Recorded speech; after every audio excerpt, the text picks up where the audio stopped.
Sa likod na malaking katawan ng puno ay nakakubli si Jade habang nakasilip sa ilog kung saan nakatayo si Alexander at nakatanaw sa tubig.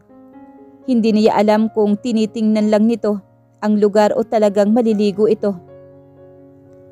Sinunod nitong hubarin ang pantalon at brief. Mula sa pinagkukublihan niya ay nalaglag ang kanyang panga. Hindi niya ine-expect na maghuhubad ito ng bigla. Kitang-kita niya ang malapad nitong likod, ang magandang hulma ng puwit nito at ang mahahaba nitong binti. Sa tanang buhay niya ay hindi pa siya minsan man nakakita na lalaking hubad. Ngayon pa lang, hindi na berhen ang mga mata niya.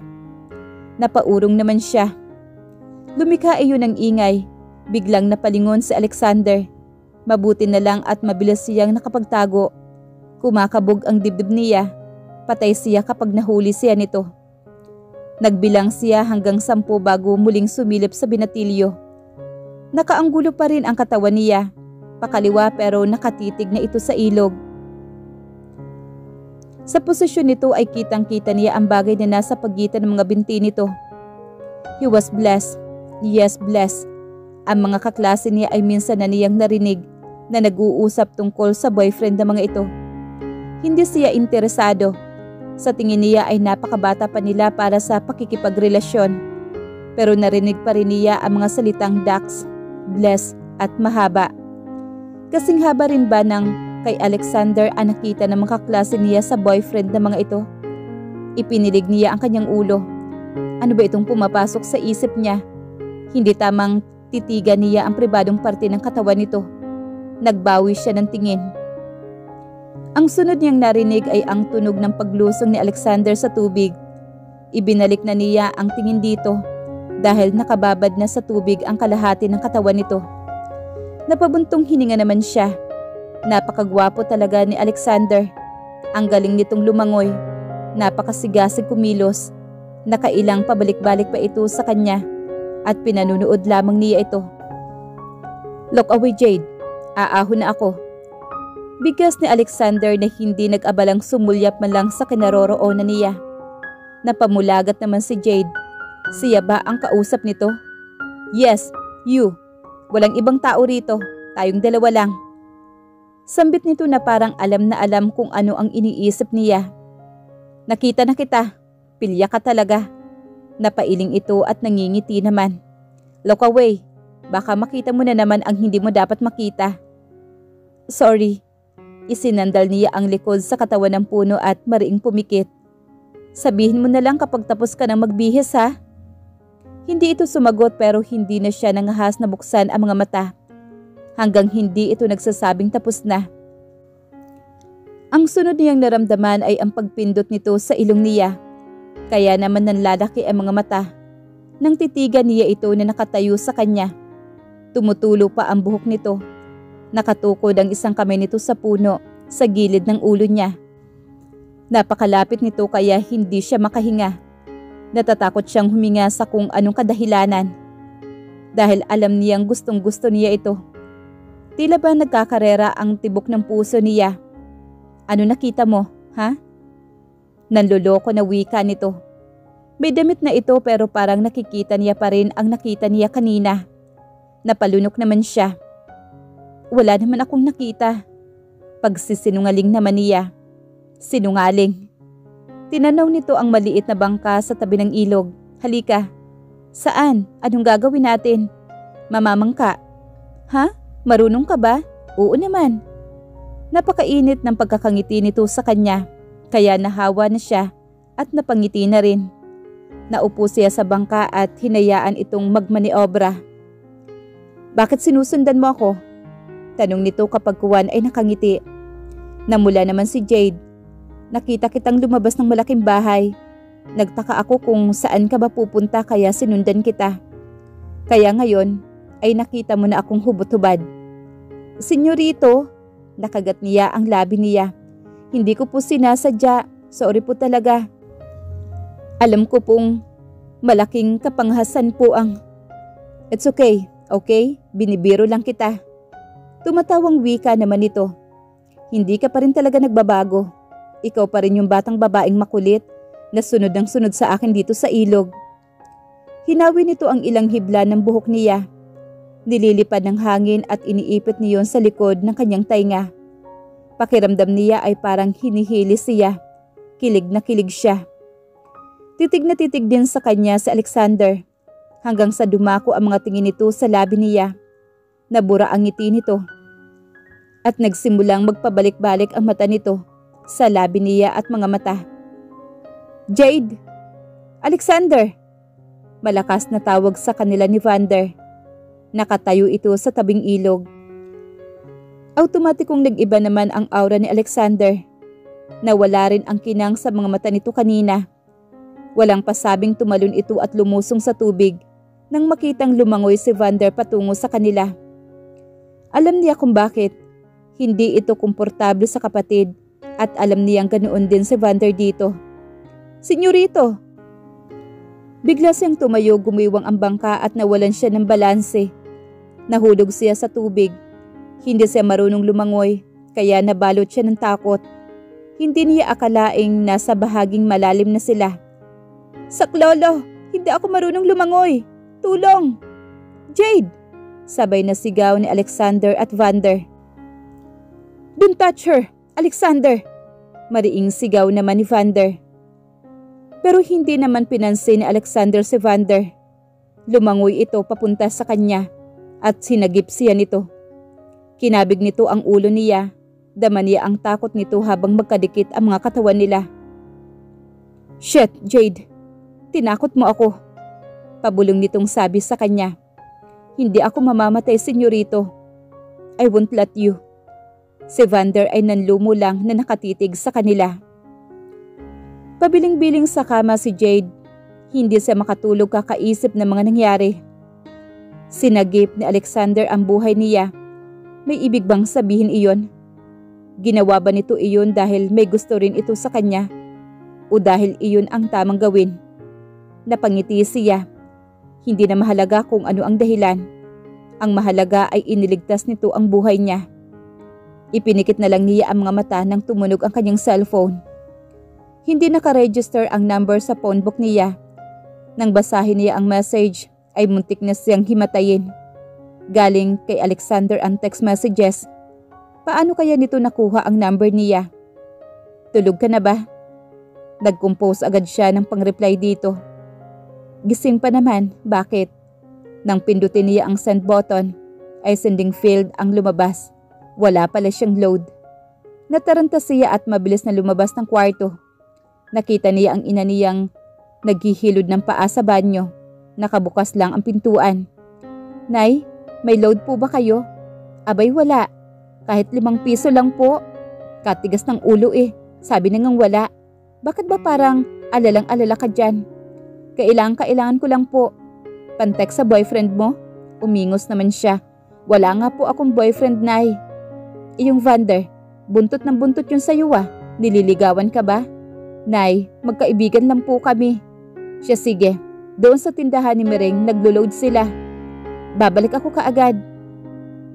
Kumuha siya ng balabal bago lumabas ng bahay. Matagal nang katiwala ng mag-asawang Valiente ang mga magulang niya, kaya may sariling tahanan na sila sa katabi ng malaking bahay ng mga Valiente. Paglabas niya ay may sumutsut sa kanya. Tumingala siya sa teres ng silid ni Alexander. Nakatanghod ito sa kanya. Kumusta ang pakiramdam mo? May masakit ba sa'yo? Umiling naman siya. Okay na ako. Salamat sa'yo. Saan ka pupunta? Nakangiti nitong tanong. Wala, magpapahangin lang. Ngumiti naman ito sa kanya. Magpapaload ka, no? Hindi ah. Ako na. May extra load pa ako. Pumasok ka na ulit sa bahay nyo. Gabing-gabi na baka mapahama ka pa. Hindi siya nakapagsalita pero kinikilig siya. Tumalikod na ito pero may pahabol pang sinabi. Basta replyan mo ako ha. Namula naman ang mukha niya. Hindi na nito kailangang sabihin dahil talagang gagawin niya iyon. Nangingitim ang ilalim ng mga mata mo. Napuyat ka ba kagabi? Puna ng nanay niya sa kanya. Hindi naman nakaimik si Jade. Tahimik lang siyang nagpatuloy sa pag-aalmusal. Hindi naman nakapagtatakang nangingitim ang ilalim ng mga mata niya ngayon dahil madaling araw na silang tumigil sa pagpapalitan ng text messages ni Alexander. Pero okay lang dahil hindi mapapantayan ang saya niya. Marami itong kinuwento sa kanya. Galit ito sa mga magulang nito. Hindi rin ito komportable kay Vander. Sinabi naman niyang mabait si Vander at marahil ay mag-iiba ang tingin nito sa kapatid kong sa San Ignacio ito pumipirme. Hindi po, Nay. Minadali niya ang pagkain at hinugasan ang pinagkainan. Baka kung ano pa ang itanong sa kanya ng kanyang ina. Nagkasundo sila magkikita sa tabing ilog, bandang 4:00 ng hapon. Naging kainip-inip para sa kanya ang paghihintay sa napag-usapan nilang oras. 3:00 pa lang ay nakabihis na siya. Simpleng bestida at sa paa naman ay puting sandalyas. Pagsapit ng 4:00 ay nagmadali na siyang pumunta ng tabing ilog. Naroroon na ang binatilyo at naghihintay sa kanya. Dahan-dahan, baka madapa ka. Biro naman ito. Pinamulahan naman siya ng mukha. Nahihiya siya na nakita nito ang pagmamadali niya. Baka isipin nitong atat na siyang makita ito, kahit na totoo naman iyon. Mula sa likod ay may inalabas itong isang tangkay ng bulaklak. Para sa'yo. Anito at nakangiti sa kanya. Para sa akin? Kumakabog na mabilis ang dibdib niya. Bakit siya nito binibigyan ng bulaklak? Ikaw lang ang kaibigan ko dito sa San Ignacio. Alam mo naman yun, Jade. At nagpapasalamat ako na nandito ka. Tinanggap niya ang bulaklak at hindi napigilan ang pagguhit ng ngiti sa mga labi niya. Salamat. Huwag kang mag-alala. Palagi lang ako nandito para sa'yo, senyorito. Alexander na lang, please. Call me Sander. Nakamata lang siya sa lalaki at walang maisip na sasabihin. Ngumiti naman ito. Subukan mo nga. Tawagan mo akong Sander. Come on. Sander? Sambit niya at mabilis na napayuko rito. See? Ang ganda, hindi ba? Hindi po tama kasi amo po namin kayo. Pero bakit tinatawag mo si Vander ng first name niya? Anak din naman siya ni Papa. Hindi siya nakapagsalita. Oo nga naman kasi. Pero iba kasi ang lalim ng samahan nila ni Vander. Lumaki silang magkasama. Okay, ito ang deal natin. Kapag may ibang tao, tawagin mo akong senyorito. Pero kapag tayong dalawa lang, tatawagin mo akong Sander. Hindi na masama. Sige. Tumanaw sa payapang ilog si Alexander. Kung hindi dahil sa'yo, ay hindi ko kakayaning mapalibutan mga taong hindi naman natutuwa sa akin at pulos pagpapanggap lang ang pinapakitang kagandahan loob. Umalsa ang isang sulok ng labi nito para sa isang mapait na ngiti. Huwag mong sabihin yan. Ang papa mo, hindi nagpapanggap yun.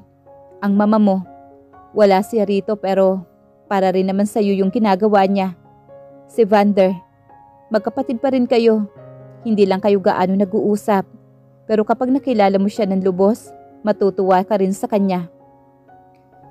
Napabuntong hininga ito. Ayokong pag-usapan sila, Jade.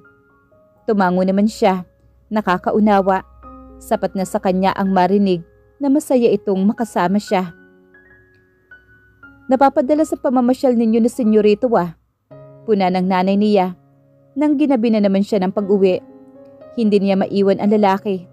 Masama ang loob nito. Nangako ang mama nito na uuwi na sa araw na iyon. Buong araw na naghintay si Alexander para lang malamang kinansela ng mama nito ang flight pauwing probinsya dahil may aasikasuhin muna sa Maynila ito pagkatapos ng ilang buwan nitong pamamalagi sa Colorado. Sinamahan ko lang po si senyorito, Nay. Malungkot kasi yung tao. Nagkakagustuhan na ba kayong dalawa? Tapatin mo nga ako, Jade. Nanay, hindi po. Magkaibigan lang po kami. Aniya na nasa loob-loob ay matiim ang kanyang paghahangad na sana ay maging higit pa sila sa pagiging magkaibigan lang kapag nasa tamang edad na sila. Habang nakakasama niya si Alexander, ay mas lalong lumalalim ang damdamin niya para rito. Ito ang nag-iisang lalaking pinapangarap niya. Ito ang nag-iisang lalaking gustong-gustong maging parte ng buhay niya at ang lalaking gusto niyang katabi na humarap sa altar para makipag-isang dibdib. Si Senyorito Vander, may pag-asa ba sa'yo? Tinakpan niya ang kanyang tainga.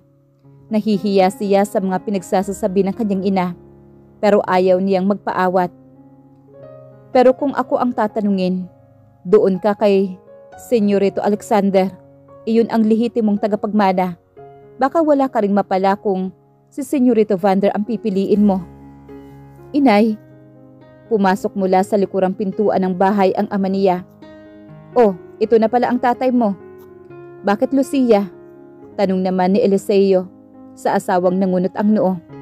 Ang anak mo, pinag-aagawan ng 2 binatilyo ni Senyor Manuel. Sinanay talaga kung ano-anong pinagsasasabay ninyo. Napaingos naman siya. Totoo ba? Abay, sunggaban mo na. Mabuti na lang at nagkaroon kami ng magandang anak. Aba, magagamit natin yung hitsura mo para yumaman sa buhay. Ano bang pinagsasabi ninyo, tay? Hindi niya gusto ang itinatakbo ng usapan nila. Ang sinasabi namin ay gamitin mo iyang utak mo. Makipagmabutihan ka doon kay Senyorito Alexander. Siguraduhin mong magugustuhan ka niya para gustuhin ka niyang maging kabiyak kapag nasa tamang edad na kayo. Kung hindi ka niya magugustuhan, akitin mo.